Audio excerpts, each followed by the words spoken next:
سعید ازم خواسته جواب رد بدم. عموی مراسم ازدواج ترتیب داده. فکر و دل من پیش سعیده. خدایا کمکم کن. دخترم لباساتو اتو کردم. مامان، من چند سالم بود وقتی بابا از دنیا رفت؟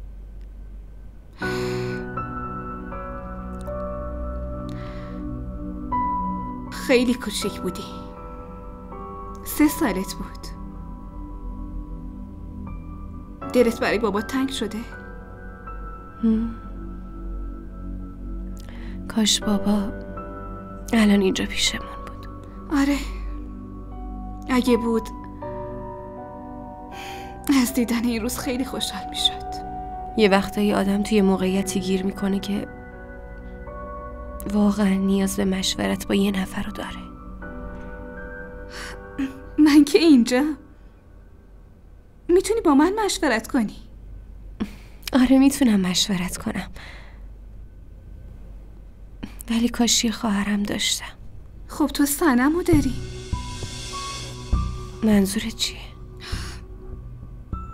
دختر عزیزم، صنمم واسه تو مثل یه خواهره.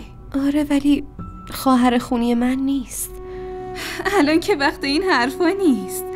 مهمونا الان میرسن. برو آماده شو.